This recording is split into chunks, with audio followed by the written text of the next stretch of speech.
प्यारे दोस्तों, सुप्रभातम। कैसे हैं आप लोग? मैं आपका दोस्त राकेश पंचाल आपके अपने YouTube channel the Rana ji पर इस विराट जियो सीरीज में आपका हार्दिक स्वागत एवं अभिनंदन करता हूं। दोस्तों, हम राजस्थान की वनस्पति का अध्ययन कर रहे हैं और राजस्थान की वनस्पति का जब हम लोगों ने वर्गीकरण किया था तो मैंने आपको ये बताया था कि राजस्थान की वनस्पति को हमने 5 भागों में डिवाइड किया है। आज हम यहाँ पर एक छोटा सा 5 मिनट का एक एनालिसिस करेंगे, यहाँ पर एक विश्लेषण करेंगे हम लोग, जिसमें हम लोग राजस्थान की जलवायु, वर्षा की मात्रा, राजस्थान की मिट्टियां और राजस्थान की वनस्पति, उसका हम लोग जो है वो तुलनात्मक अध्ययन यहाँ पर करेंगे और उन तीनों को मैं आपके सामने बताने की यहाँ पर कोशिश करूंगा। दोस्तों, तो जैसा कि आप सब लोगों को पता है, अगर हम लोग देखें राजस्थान में वर्षा की स्थिति को, अगर अपन लोग देखते हैं तो राजस्थान में जो वर्षा है वो क्या स्थिति है, तो ये जो भाग है यहाँ जो वर्षा होती है वो कितनी होती है, 0 से 25 सेंटीमीटर वर्षा होती है। ठीक है, तो ये 0 से 25 सेंटीमीटर वर्षा वाला क्षेत्र हो गया। यहाँ अपन लोग जब देखते हैं तो अरावली पर्वतमाला का पश्चिमी क्षेत्र है, यहाँ पर 25 से 50 सेंटीमीटर वर्षा वाला क्षेत्र हो गया। उसके बाद में जब हम लोग यहाँ पर देखते हैं तो ये वाला जो भाग है आपके, ये भाग जो है यहाँ पर आपकी वर्षा हो जाएगी 50 से 80 सेंटीमीटर वर्षा हो जाएगी। और फिर यहाँ जब अपन लोग देखते हैं तो इस भाग में जो वर्षा होती है वो वर्षा है आपके 80 से 110 सेंटीमीटर। और इस भाग की जब हम लोग बात करते हैं तो यहाँ जो वर्षा होती है वो है आपके 150 सेंटीमीटर से अधिक। ठीक है, इस चीज को जब हम लोग यहाँ पर देखते हैं तो जो राजस्थान का पश्चिमी क्षेत्र है ये कैसा क्षेत्र हो गया, ये हो गया आपके शुष्क जलवायु का क्षेत्र, जहाँ वर्षा बहुत कम होती है और ये उष्ण यानी गर्म क्षेत्र भी है, तो ये उष्ण शुष्क जलवायु वाला क्षेत्र हो गया। उसके बाद में जब हम लोग इस क्षेत्र की बात करते हैं जो अरावली का पश्चिमी भाग है, तो ये कैसा भाग हो गया, ये हो गया आप लोगों के अर्ध शुष्क प्रकार की जलवायु।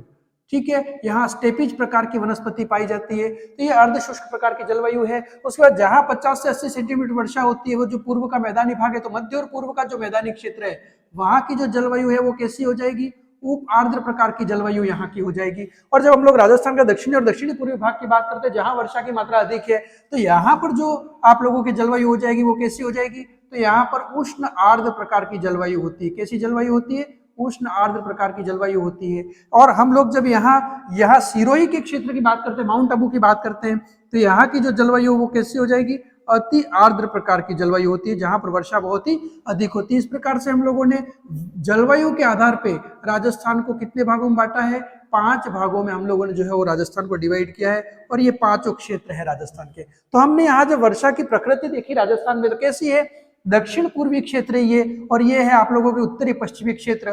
तो दक्षिण पूर्व क्षेत्र से लेकर के, है ना, तो दक्षिण पूर्व में तो वर्षा की मात्रा क्या है, अधिक, और जैसे जैसे आप लोग उत्तर पश्चिम की ओर जाओगे वैसे वैसे वर्षा की मात्रा क्या होती जाएगी, कम होती जाएगी। ये राजस्थान में वर्षा की एक प्रकृति है, वर्षा का एक नेचर है कि दक्षिण पूर्व में वर्षा अधिक है और जैसे जैसे उत्तर पश्चिम की ओर जाओगे वैसे वर्षा की मात्रा कम होती जाती है। उसी को आधार मान करके और फिर जब हम लोग यहाँ वनस्पति का वर्गीकरण करते हैं तो ये जो उष्ण आर्द्र क्षेत्र है दोस्तों, यहाँ की जो वनस्पति है वो किस प्रकार की वनस्पति है, इस क्षेत्र की जो वनस्पति है वो है शुष्क सागवान के वन यहाँ पर पाए जाते हैं। किस प्रकार के वन पाए जाते हैं, यहाँ शुष्क सागवान के वन यहाँ पर पाए जाते हैं और इसका हम लोगों ने अध्ययन किया। ये क्षेत्र जब अपन लोग अति आर्द्र प्रकार की जलवायु की बात करते हैं तो यहाँ पर जो वनस्पति पाई जाती है वो कौन सी होगी, उपोष्ण कटिबंधीय सदाबहार वन, क्योंकि यहाँ वर्षा प्राप्त होती है। तो ऐसी स्थिति में यहाँ के जो वन है वो हमेशा हरे भरे बने रहते हैं, तो ये उपोष्ण कटिबंधीय सदाबहार वनस्पति हो जाएगी। और जब हम लोग राजस्थान का उष्ण शुष्क भाग की बात करते हैं तो ये उष्ण शुष्क जो भाग है यहाँ की जो वनस्पति होगी वो कैसी वनस्पति होगी, मरुदभिद प्रकार की वनस्पति होगी। यहाँ कैसी वनस्पति होगी, इस क्षेत्र की मरुदभिद प्रकार की वनस्पति होगी, जो कांटेदार वनस्पति होगी इस क्षेत्र में। और इस क्षेत्र की जब हम लोग बात करते हैं तो यहाँ की जो वनस्पति है वो कैसी है, स्टेपिज तुल्य वनस्पति है। कैसी वनस्पति है, स्टेपिज तुल्य वनस्पति। और इस पूरे क्षेत्र की जब अपन लोग बात करते हैं अर्धशुष्क और उप आर्द्र प्रकार की बात करते हैं तो यहाँ की जो वनस्पति है वो कैसी होगी, पतझड़ी वनस्पति होगी। कैसी वनस्पति होगी, क्योंकि ये जो वृक्ष है वो गर्मियों में अपनी पत्तियों को गिरा देते हैं तो उसको पतझड़ी वनस्पति कहते हैं। और ये पतझड़ी वनस्पति जो है 2 प्रकार की होती है, एक तो मिश्रित पतझड़ी वन है राजस्थान में, ठीक है, और दूसरे कौन से हैं, धोक वन है। इस प्रकार से हम लोगों ने वनस्पति को जो है वो इतने भागों में बांटा है। तो यहाँ पे शुष्क सागवान के वन, उपोष्ण सदाबहार वनस्पति, मरुद्भिद प्रकार की वनस्पति और फिर मिश्रित पतझड़ी वन और धोक वन, इस प्रकार राजस्थान की वनस्पति का हम लोग जब अध्ययन करते हैं ये 5 भागों में हम लोग इसको भी डिवाइड करते हैं दोस्तों। अब फिर हम लोग यहाँ से जब राजस्थान की मृदा को भी इसी के साथ में अगर हम लोग तुलनात्मक अध्ययन कर देते हैं तो मिट्टी का जब हम लोग अध्ययन करते हैं तो ये वाला जो क्षेत्र है राजस्थान दक्षिणी पूर्वी जो क्षेत्र है यहाँ कैसी मिट्टी पाई जाती है, काली मिट्टी का क्षेत्र है ये दोस्तों। ठीक है, क्योंकि ये पठारी क्षेत्र है। और राजस्थान की जब हम लोग दक्षिणी क्षेत्र की बात करते हैं तो यहाँ की जो मिट्टी है वो कैसी है, लाल मिट्टी यहाँ पर पाई जाती है। और जो ये पूरा पश्चिमी भाग है, इस पश्चिमी भाग में जो मिट्टी पाई जाती है, यहाँ पर जो मृदा पाई जाती है वो कैसी मिट्टी पाई जाती है, यहाँ रेतीली मिट्टी पाई जाती है, रेतीली मृदा पाई जाती है। और यहाँ जब अपन लोग देखते हैं तो ये जो पाली और जालौर का क्षेत्र है, यहाँ पर धूसर मरुस्थलीय मिट्टी पाई जाती है, जिसको हम लोग क्या कहते हैं, सीरोजम कहते हैं। क्या कहते हैं इसको, सीरोजम कहते हैं। और पूर्व के मैदान का जो मैदानी क्षेत्र है जहां पर नदियां बहती हैं, जैसे चंबल नदी है, यहाँ से ये माही नदी है, उसके बाद बनास नदी, ये जो पूरा क्षेत्र है, तो उस नदी घाटी क्षेत्र में जो मिट्टी पाई जाती है वो मिट्टी किस प्रकार की होगी, जलोढ़ मृदा यहाँ पर पाई जाती है। ठीक है, तो इस प्रकार से ये हो गया राजस्थान की मिट्टियों का, राजस्थान की वनस्पति का और राजस्थान की जलवायु का वर्गीकरण। अब हम लोग यहाँ पर वनस्पति जो है उसका हम लोग प्रशासनिक वर्गीकरण यहाँ पर करते हैं। ठीक है, तो वनस्पति का जब हम लोग प्रशासनिक वर्गीकरण करते हैं तो प्रशासनिक, ये तो हम लोगों ने वनस्पति का एक प्रकार से प्राकृतिक वर्गीकरण किया, उसके बाद में हम लोग प्रशासनिक वर्गीकरण करेंगे। तो प्रशासनिक वर्गीकरण में एक्चुअल में क्या है कि जब हम लोग देखते हैं तो राजस्थान राज्य में जो है वो राजस्थान के अंदर वनस्पति को लेकर के और फिर एक यूं कह सकते हो आप लोग की एक विभाग की स्थापना की गई थी, जिसको हम लोग कहते हैं राजस्थान राज्य वन संरक्षण अधिनियम, है ना। तो एक अधिनियम लाया था और वो अधिनियम कौन सा था, राजस्थान राज्य वन संरक्षण अधिनियम 1953। तो राजस्थान राज्य वन संरक्षण अधिनियम 1953, ये अधिनियम कब आया था, 1953 में। तो राजस्थान राज्य वन संरक्षण अधिनियम 1953, और इस अधिनियम के तहत फिर हम लोगों ने प्रशासनिक दृष्टि से राजस्थान को हमने कितने भागों में बांटा था, 3 भागों में बांटा था, है ना। तो यहाँ पे हम लोग देखेंगे राजस्थान में वनों का प्रशासनिक वर्गीकरण, कैसा वर्गीकरण हम लोग देखेंगे यहाँ पर, प्रशासनिक वर्गीकरण। तो प्रशासनिक वर्गीकरण जब हम लोग देखेंगे तो कितने भागों में डिवाइड किया हम लोगों ने, 3 भागों में डिवाइड किया है प्रशासनिक दृष्टि से। तो उसमें अगर हम लोग देखेंगे तो एक तो कौन सा वन आता है, एक वो वन आता है जिसको हम लोग कहते हैं आरक्षित वन। ठीक है, जैसा आरक्षण शब्द से स्पष्ट है कि ये वन पूरी तरह से, जिसको हम लोग ये कह सकते हैं कि आरक्षित वन है, यानी कि इन वनों में लकड़ी काटने के लिए पूर्णतया प्रतिबंध है। यहाँ पर न तो आप लकड़ी काट सकते हैं, न ही पशु चराई कर सकते हैं। ये वन पूरी तरह से आरक्षित वन है।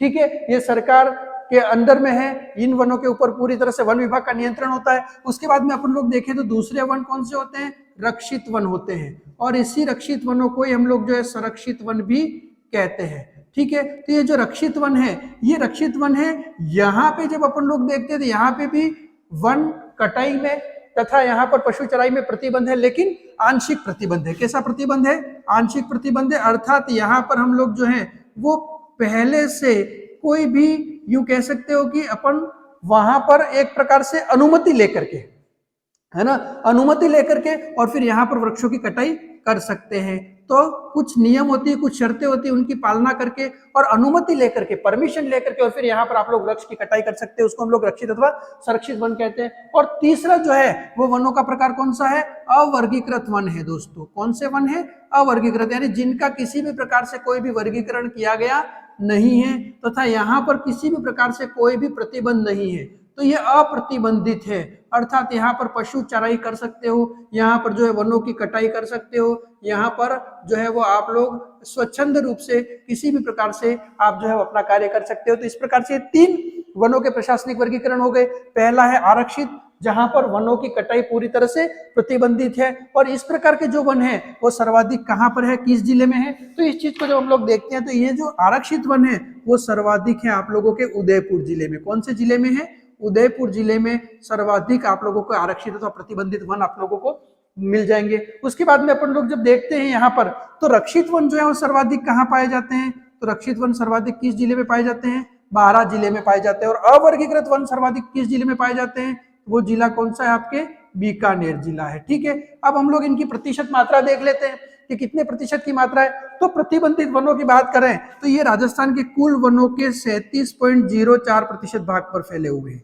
कितने प्रतिशत भाग पर फैले हुए हैं, 37.04% भाग पर फैले हुए हैं। उसके बाद हम लोग रक्षित वनों की बात करें जिनके ऊपर आंशिक प्रतिबंध है, अर्थात वहां पर वृक्षों की कटाई हो सकती है लेकिन पूर्व अनुमति लेकर के और फिर आप वहां पर वृक्षों की कटाई कर सकते हो। तो ये जो क्षेत्र है सर्वाधिक 12 में है। और ये कितने क्षेत्रफल पर फैले हुए हैं, तो ये फैले हुए हैं आपके 56.49% भाग राजस्थान के कितने प्रतिशत भाग पर ये वन फैले हुए हैं? 56.49% भाग पर फैले हुए हैं। और अवर्गीकृत वन जहां पर किसी प्रकार का कोई प्रतिबंध नहीं है, ये जो वन है वो आप लोगों के बीकानेर में सर्वाधिक है। और ये कितने प्रतिशत भाग पर फैले हुए हैं? तो ये फैले हुए हैं 6.46% भाग पर फैले हुए हैं।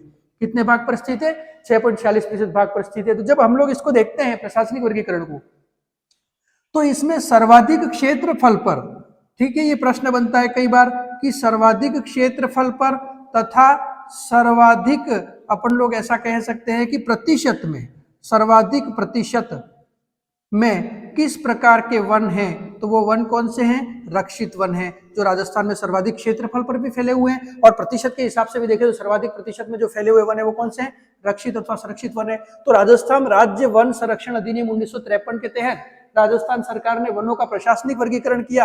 और उस प्रशासनिक वर्गीकरण में उसने कितने भागों में बांटा? उसको 3 भागों में बांटा। और वो भाग कौन से? आरक्षित, जो पूरी तरह से प्रतिबंधित है, रक्षित अथवा संरक्षित, जहां आंशिक प्रतिबंध है, पूर्व अनुमति लेकर के आप वृक्ष को काट सकते हो, अवर्गीकृत, जो पूरी तरह से वर्गीकृत नहीं है, जिसका कोई वर्गीकरण नहीं है, यहाँ कोई प्रतिबंध नहीं है, और यहाँ पर पशु चराने पर या वृक्ष को काटने की किसी भी प्रकार से कोई भी प्रतिबंध नहीं होता है। सर्वाधिक आरक्षित वन कहाँ पर है? उदयपुर में है। और इसकी मात्रा राजस्थान में कुल कितनी है? 37.04%। और सर्वाधिक रक्षित वन कहाँ है? 12 जिले में है। और राजस्थान में सर्वाधिक क्षेत्रफल और सर्वाधिक प्रतिशत मात्रा रक्षित वनों की जो 56.49% है।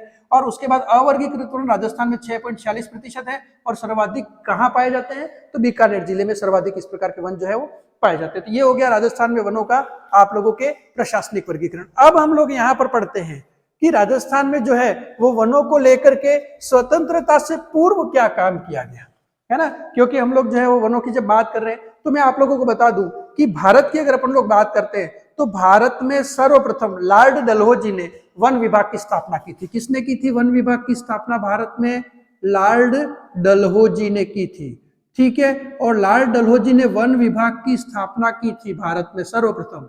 और भारत में उन्होंने सर्वप्रथम जो वन विभाग की स्थापना की थी वो कब की थी? तो वो वन विभाग की स्थापना की थी उन्होंने 1854 में। कब की थी? 1854 में, ठीक है। उसके बाद में फिर हम लोग देखते हैं तो ब्रिटिश काल में भारत में सबसे पहले वन नीति की घोषणा कब की गई है ना। तो राजस्थान, अगर हम लोग भारत की बात करें तो स्वतंत्रता से पूर्व की बात कर रहे हैं हम लोग, तो ब्रिटिश काल में सर्वप्रथम जो है वन नीति है ना। तो ब्रिटिश काल में प्रथम वन नीति की घोषणा भारत में कब की गई थी? स्वतंत्रता से पूर्व की बात चल रही है ना। तो ब्रिटिश काल में प्रथम वन नीति की घोषणा जो की गई थी वो कब की गई थी? 1894 में की गई थी। और 1894 की जो वन नीति थी उसके 2 उद्देश्य थे, ठीक है। पहला उद्देश्य तो क्या था? वनों का संरक्षण करना है ना। तो वन संरक्षण करना पहला उद्देश्य था।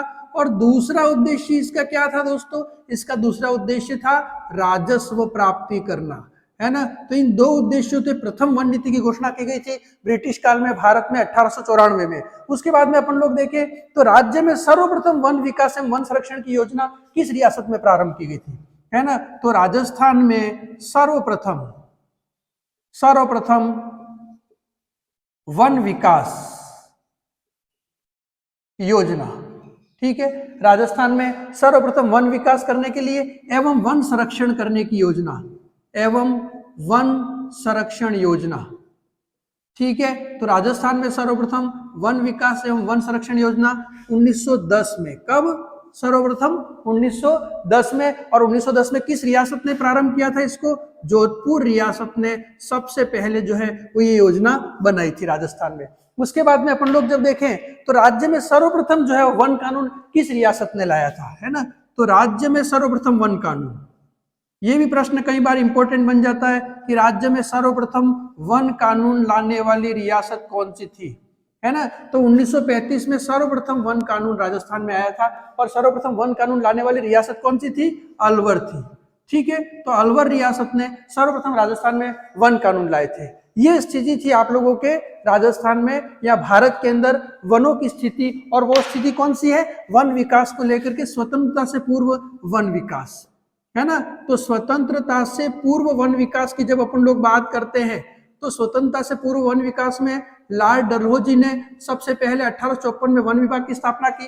ब्रिटिश काल में प्रथम वन नीति 1894 में आई थी।